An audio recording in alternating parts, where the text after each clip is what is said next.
どうもベルです。今回は久々のどのヒーローが強いのか、ヒーローのティアリストについてやっていこうかなと思います。このヒーローのティアリストシリーズ、簡単にご説明すると、どのヒーローが強いのかというのを、ランク付けしたものですね。こちらは昨年末と今年の4月にやったんですけども、もう新ヒーロー追加もいろいろと来たり、結構環境も変わったので、この度最新版のヒーローのティアリストを、作成いたしました。なので、今回から再び、ヒーローのティアリストの解説をやっていこうかなと思います。では、前置きを長くしても、仕方ないので、早速お見せしたいと思うんですけども、2024年8月の、最新のティアリストはこちらです。どうぞ。はい、ということで、こちらが最新のティアリストになるんですけど、パッと見、皆さんいかがでしょうか？SS ランクから D ランクで、分けてまして、SS ランクのヒーローが、もうこのゲームの最強ヒーロー。もう他のヒーローとは一線を画す強さを持ったヒーローですね。で、そして S ランクは、現在、もうこのゲームの中で主軸となっている、もうめちゃめちゃ強いヒーローたち。で、基本的に S ランク以上のヒーローは強さを考えるならば、もう基本的にもう育てない理由がないレベルのヒーローたちですね。で、そして、A ランクは、S ランクほどの汎用性だったり、強さはなくとも、もうバンバン活躍できたり、その状況下においては、もう比類なき強さを発揮するヒーロー。そして、B ランクは、現在の環境でも戦うことはできるんですけど、どうしても A ランク以上のヒーローよりも劣ってしまうヒーロー。そして C ランクは、現状、あまり、強くないヒーローだったり、使い方がかなり難しいヒーロー。そして D ランクは戦闘で使うのは厳しいヒーローたち。そして同じランクの中でも左側にいるヒーローの方が強いです。で、そして皆さん、この表を見ていかがでしょうか？私、今回このティアリストを作るにあたって、めちゃめちゃ悩みましたし、3回くらいこれ作り直しました。で、同じティアの中でも、順番の調整に、もうめちゃめちゃ時間かけて、で、このヒーロー、こんなに強いのとか、いろいろあると思うんですけど、全員ちゃんと理由があって、そこに配置されてます。で、全ヒーローを、どういうところが強いのか、どういう場面で使うべきなのか、なぜそのランクなのか、育成するべきかなど、いろいろと、お話ししていきたいと思いますので、ぜひ、このヒーローティアリストシリーズ、ご視聴いただけると嬉しいなと思います。で、そして今回は、D ランクの、ヒーローの解説も、やっていこうかなと思います。では、画面の方、戻していきましょう。はい、ということで、普通のズームステイの画面に、戻っていったわけなんですけど、今回、D ランクに、ランク付けしたヒーローたちは、ジェイデン、ピーター、そしてハンク、リー、サラ、マーティン、マキシンということで。で、正直、このヒーローたちを戦闘で使うことは基本的にありません。始めたての方であれば、強いヒーローが入手できるまで、彼らを使っていくというのは、ありだと思うんですけど、最終的に対人で使っていく場合には、おすすめできないヒーローたちになります。で、これもちろん、性能的にというのも、大きいんですけど、これもう一つ、明確な理由があります。皆さん、それが何かわかりますか？これ、何かというと、このゲーム、同じ部隊数が全滅したとしても、強い格上のプレイヤーと戦った時、そして、自分と同格の相手と、戦った時、じゃあこの時って、同じ全滅した場合でも、実際に負傷する兵士の量って、もう、相手に与えたダメージ量とか関係なく、格上と戦った時の方が、損害がもう圧倒的に多くなるんですよ。例えば、30万の部隊が全滅した時、まあ、同格の相手だったら、まあ、7万とか、まあ、6万とか、まあ、それくらいの兵士が重傷兵になるんですけども、格上の相手と戦った時は、もう30万の部隊が全滅したとしても、重傷兵の数って、もう15万とか。で、ひどい時には、もう7割近くの20万とかの兵士が重傷になっちゃうんですよ。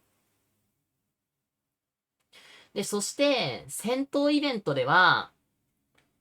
敵の部隊を重傷兵か、キルした時に、ポイントが発生するので、格下の相手と戦った方が、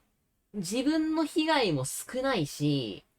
同じ30万の、敵部隊を全滅させたとしても、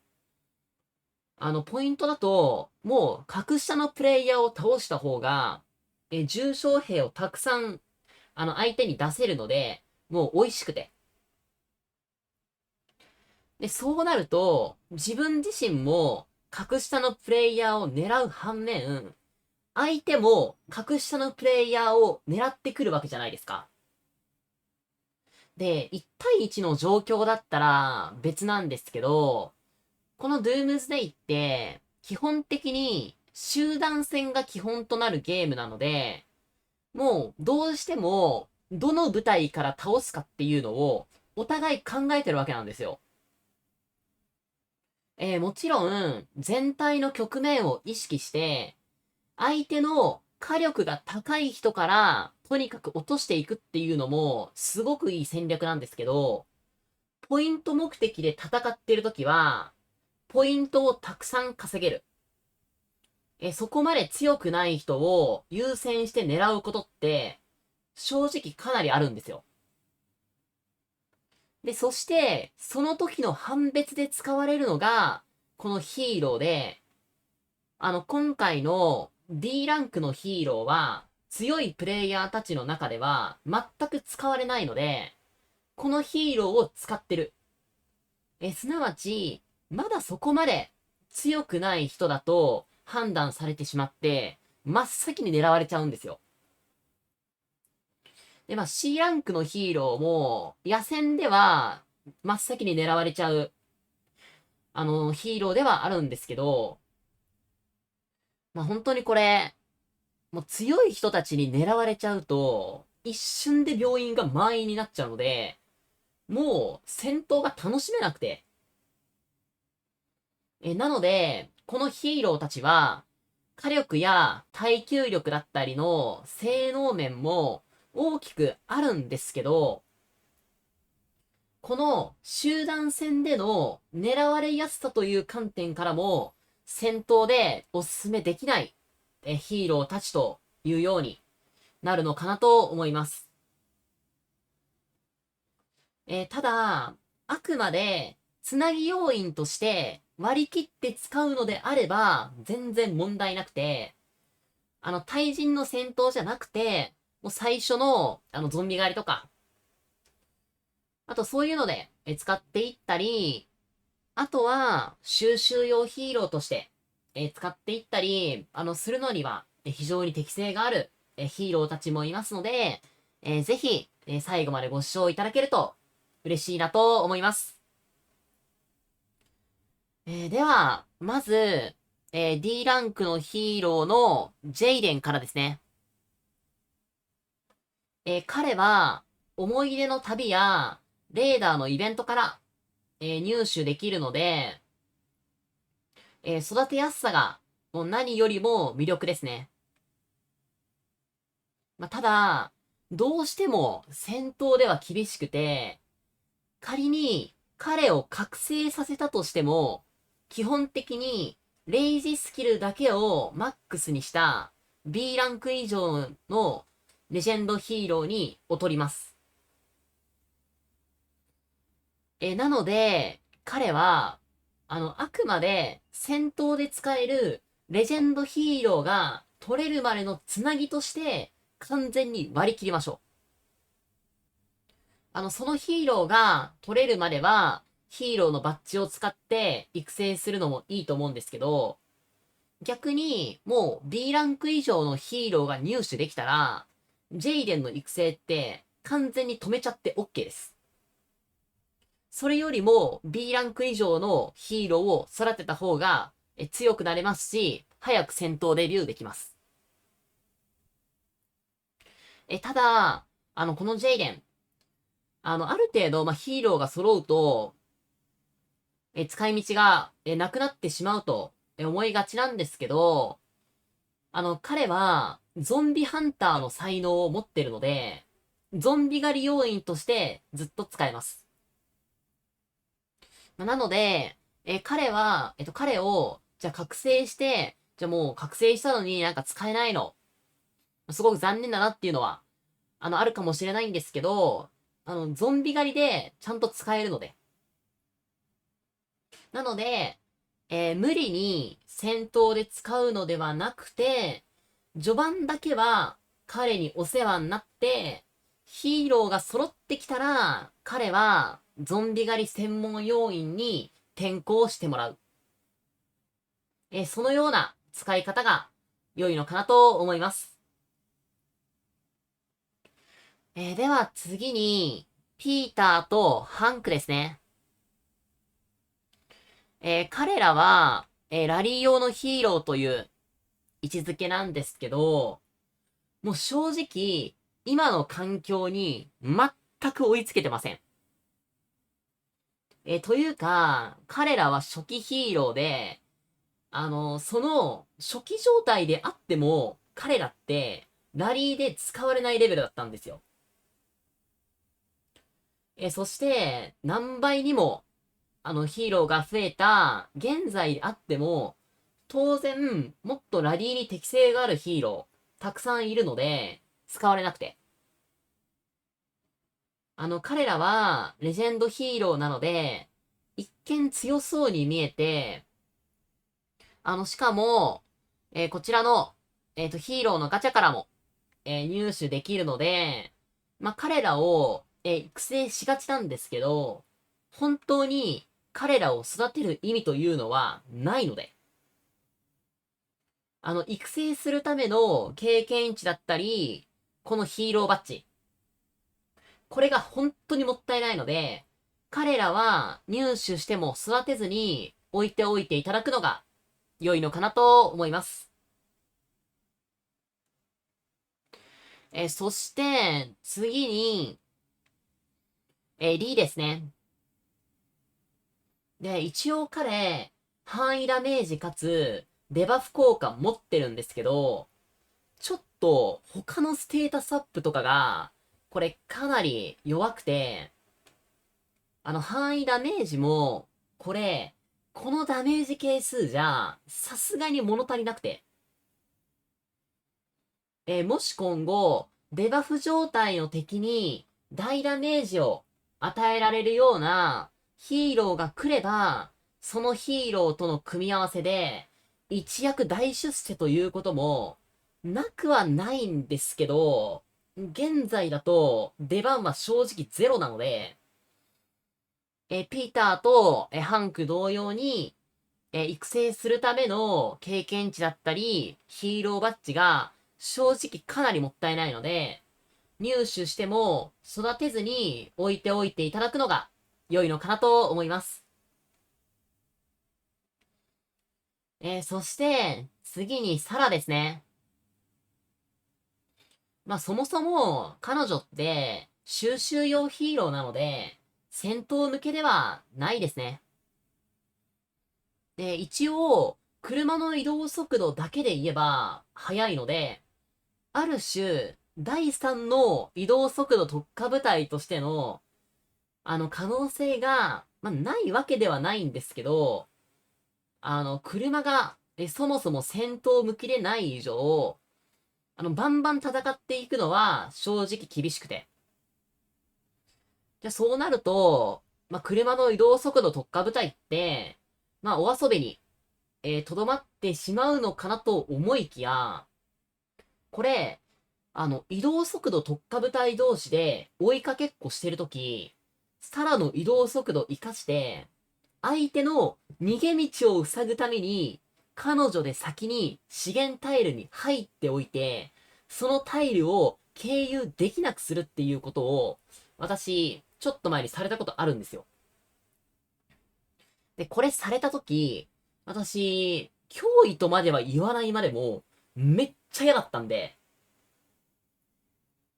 なので、直接的な戦闘というよりかは、道を塞いだりだったりの、トリッキーな場面で、彼女を、まあ、ごくごくたまに、使うことはあるのかなと思います。まあ、ただ、まあ、彼女はそもそも、収集用ヒーローで、まあ、ちゃんと収集で、使っていけますので、余裕ができたら、ヒーローバッジを使ってでも、育成していって、良いのかなと思います。そして、次に、マーティンですね。まあ、ただ、マーティンは、正直、戦闘では全く使えません。ただ、獲得経験値アップを持ってるので、ゾンビ狩りで大活躍です。彼をリーダーにして、アシスタントに育てたいヒーローをつけるイメージです。なので、彼はもうあくまで、もう戦闘で使うヒーローとしてではなくて、もうほんと、もうゾンビ狩りリーダーというか、もうそのように、使っていただくのが、良いのかなと思います。で、そして、最後は、マキシンですね。まあ、ただまあ、彼女はそもそも、もうザ収集用ヒーローで、戦闘で使おうとされてる方も、ほぼいないのかなと思います。まあ、覚醒すると、こんな感じに、アイテムボックスを、持ってきてくれるのが、本当にいいですね。で、まあ、せっかくなんで、これ、開けましょうか。来い。まあ、こんな感じですね。めちゃめちゃ美味しいわけではないんですけど、まあ、ジェムだったり、加速だったり、ビップポイント。まあ、これが、まあ、おまけとしてもらえると考えたら、まあ、十分な報酬なのかなと思います。なので、マーキシンは、コツコツ育てていって、採取を頑張っていきつつ、最終的には、採取した時に、おまけもくれる、超優秀な収集要員になるのかなと思います。はい、ということで、D ランクのヒーローについては、以上になるんですけども、いかがでしたでしょうか？戦闘で使うことは、まあ、かなり、厳しいヒーローたちなんですけど、ゾンビガンだったり、収集だったり、まあ、あとは、もうゲーム始めたての時のゾンビ狩りとか、そういうのでは、ちゃんと、使っていけますので、ぜひ、正しい使いどころで、使っていただきつつ、本当に使わないヒーローたちには、ヒーローバッジとか経験値とか、使わずに温存していただくのが良いのかなと思います。で、次回からは各ランクの解説。次回は、C ランク。その次は、B ランクの解説をやっていこうと思ってますので、ぜひそちらも、ご視聴いただけると嬉しいなと思います。また、このヒーローティアリスト。なんで、このヒーロー、このランクなんだろう。なんで、このヒーローと、このヒーローだと、こっちの方が評価高いんだろうかと。だろうとか。いろいろ、疑問に思われた方も、いらっしゃると思うんですよね。あとは、そもそもヒーローの育成相談とか、ヒーロー以外の装備とかパーツの話とか、いろいろと、ご質問ある方、いらっしゃると思うんですけど、そちらは、だいたい、平均で週2回ほどやっている、生放送の方で、コメントいただければ、お答えしますので、ぜひ、お気軽に、ご質問いただければと思います。はい、ということで、今回の動画はこの辺りで締めたいなと思います。最後までご視聴いただき、ありがとうございました。バイバーイ。